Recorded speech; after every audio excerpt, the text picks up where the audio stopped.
Baik, Assalamualaikum Pak Badawi. Waalaikumsalam, Widin. Apa kabar?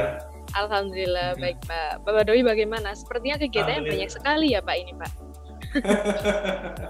Ya, Alhamdulillah. Semoga sehat selalu lah ya. Amin, iya betul-betul.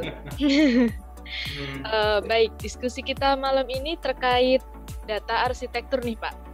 Di era Big ya, Data dan Data Science saat ini, maka sangat penting bagi perusahaan untuk memiliki arsitektur data terpusat yang terlaras dengan proses bisnis, yang berskala dengan pertumbuhan bisnis, dan berkembang dengan kemajuan teknologi. Mungkin bisa langsung dijelaskan nih Pak, apa itu arsitektur data? ya. Terima kasih, Widin. Jadi, data arsitektur atau arsitektur data itu adalah bagian penting di dalam transformasi organisasi saat ini. Ya. Jadi ketika dulu kita belum memasuki era 4.0 atau 5.0 ya, kita semua serba analog. Maka data itu masuk kepada pola arsiparis, ya, arsiparis. Nah, bagaimana model yang digunakan, ya, urutan-urutan yang digunakan, kemudian kebijakan, aturan, nah yang digunakan di dalam apa? Penyimpanan data, persebaran data, maupun pada diseminasi data. Nah, ketika kita masuk di era digitalisasi, era teknologi sekarang, maka kita menyebut data arsitektur pada konteks teknologi, ya, yaitu merupakan eh, apa ya, yang bisa kita lihat data arsitektur itu beberapa bagian, ya, beberapa pengelolaan, ya, tata kelola yang di dalamnya ada transformasi distribusi, ya, data consumption yang mengkonsumsi data. Terus modelnya seperti apa? Nah, model satu flow dengan flow yang lain, ya, kebijakan tentang data security, data privacy, ya, aturan, polisinya, standarisasinya seperti apa. Jadi kesemua hal itu menyatu dalam satu konsep yang kita sebut sebagai arsitektur data. Nah, sehingga secara sederhana data itu nanti kita dari tahap awal kita kumpulkan, kemudian kita simpan, kemudian kita atur, dan kita integrasikan, dan data itu bisa kita gunakan untuk pengambilan keputusan.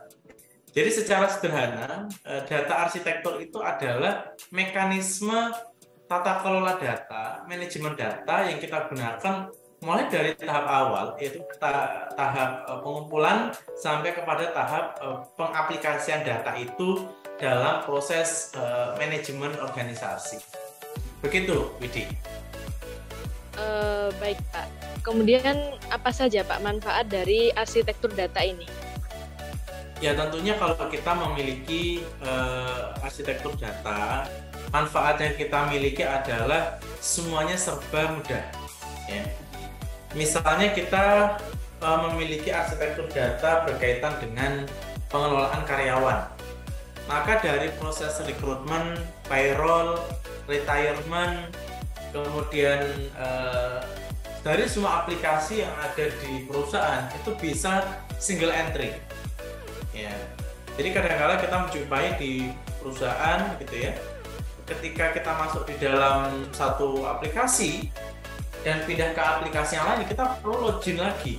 Nah, ini salah satu ketidakefisiensian ya dalam penggunaan data yang tidak bagus. Oleh karena itu, manfaat yang kita terima adalah kita bisa sangat efisien ya di dalam proses organisasi atau proses kinerja perusahaan.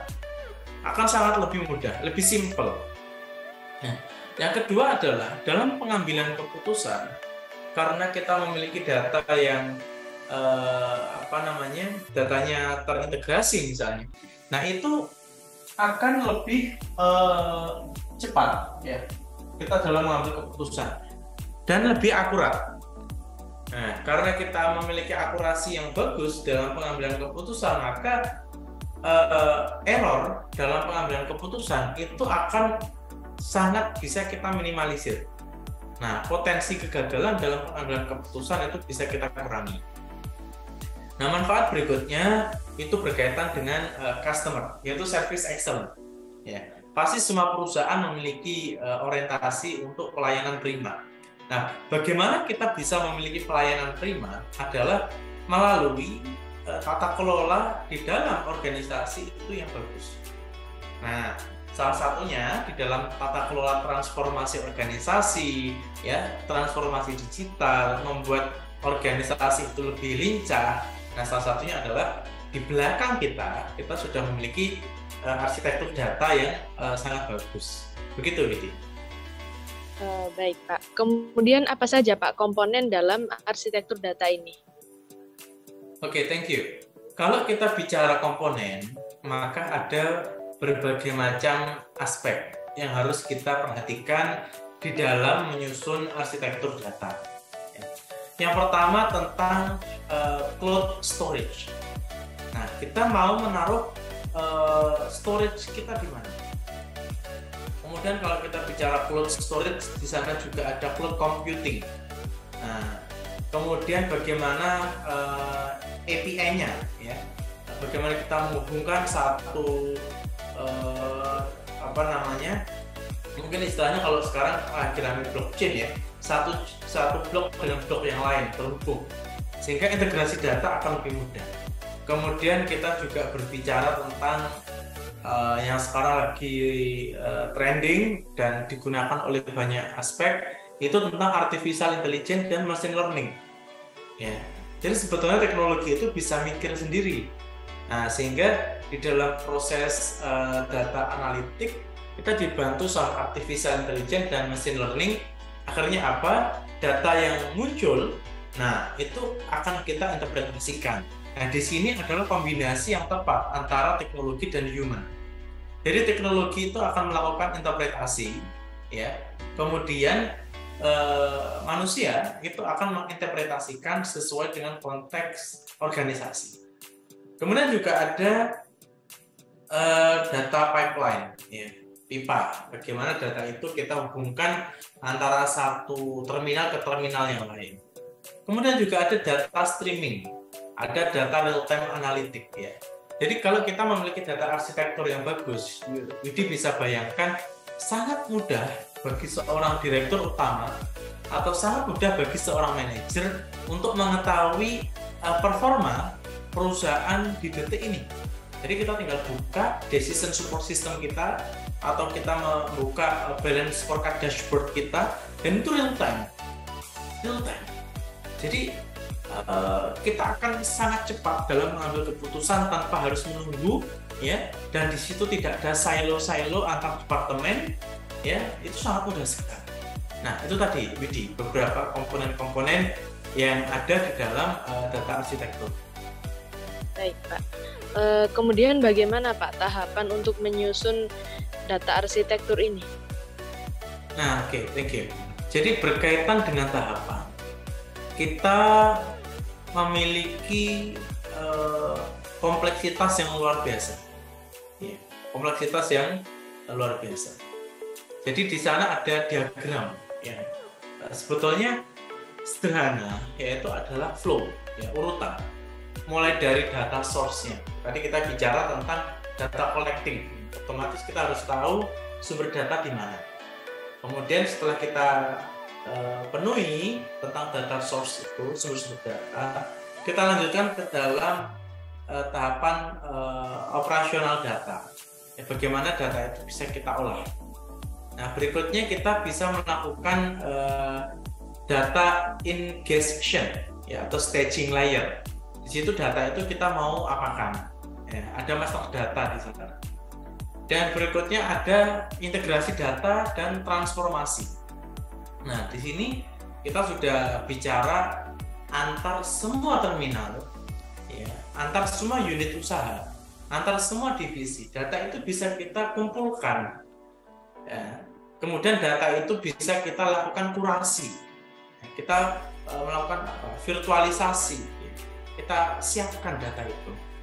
Nah, tahap berikutnya adalah tahapan untuk melakukan analitik data analisis. Ya, seringkali kalau di bidang manajemen atau organisasi ini yang erat ya. Di situ ada data warehouse, kemudian ada data lake, ya, ada data apa namanya, data store, ya, dan lain sebagainya. Dan yang terakhir itu adalah tentang bisnis intelijen. Nah, ini yang paling penting sebetulnya. Nah, di dalam bisnis intelijen ini kita berbicara tentang bagaimana kita bisa menganalisis dari data data warehouse, data storage, data lake. Ya, di situ ada apa namanya, bisnis intelijen untuk reporting, kemudian ada data science, kemudian ada data visualization gitu ya. Jadi kita kalau berbicara sama Dirut, tidak mungkin kita bicara data yang dot to dot atau chain ya, blockchain, itu tidak mungkin, pasti ada visualisasi. Sehingga Dirut itu akan lebih mudah di dalam pengambilan keputusan. Oke, kalau visualisasi datanya seperti ini, misalnya kita tampilkan di data, kemudian ada scatter plot ya.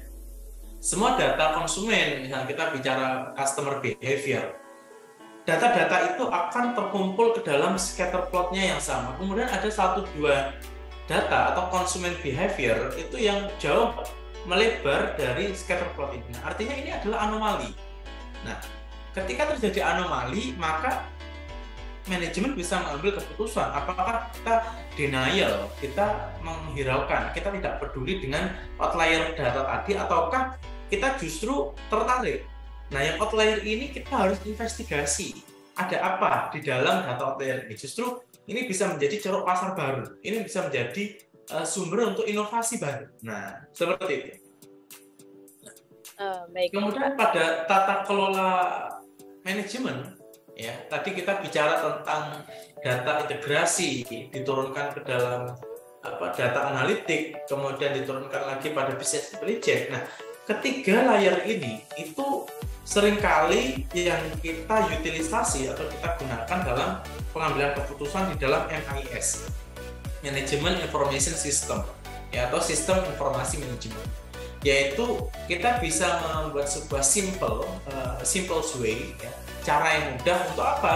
Untuk bicara tentang data security, data katalog, data governance. Ya, nanti kita ada sesi sendiri tentang data governance. Kemudian juga ada metadata repository. Nah, ini ya yang kita sebut sebagai ekonomi baru. Data is new economy. Kalau kita bisa memiliki 4 aspek tadi, ya, inilah biasanya para hacker itu ambil kan di data kepolisian lah, data peduli lindungi, karena ini ekonomi baru. Ya, data security, data governance, ini mainan yang kita bisa gunakan untuk menghasilkan profit yang sangat besar. Nah, begitu, Widi. Baik, Pak. Kemudian pertanyaan selanjutnya nih, Pak, apa saja dampak positif dari data arsitektur ini bagi stakeholder? Ya, untuk manfaatnya kita bisa petakan ke dalam setiap tahapan. Ya. Tahapan yang pertama tadi adalah data source, yaitu sumber-sumber data.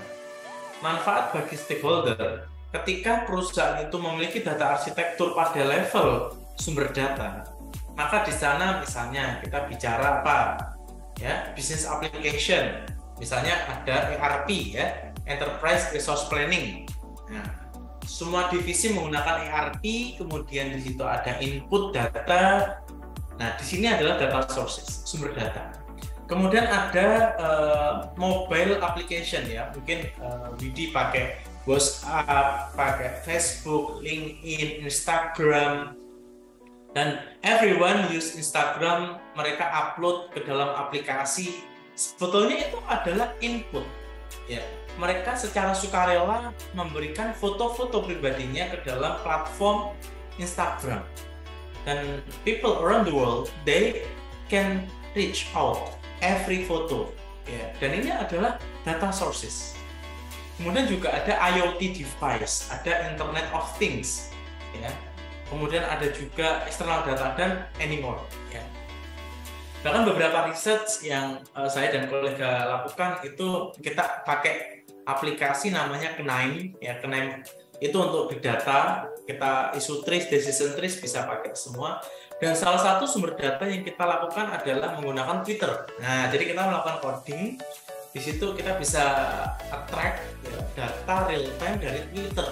Jadi secara real time kita bisa tahu sebetulnya pola diskusi yang ada di kita setting up Indonesia, kita tahu di Indonesia sekarang lagi apa.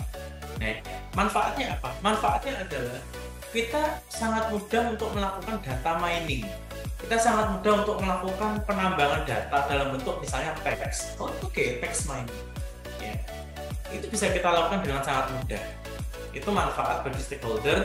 Jadi kalau misalnya Widi melakukan riset gitu ya, pakai kuesioner. Ya.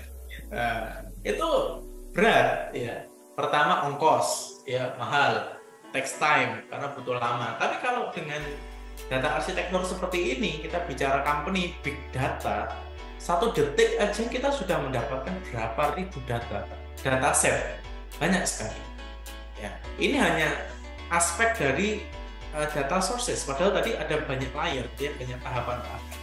Jadi manfaatnya itu memang tidak jauh-jauh dari efisiensi dan efektivitas, Widi. Begitu.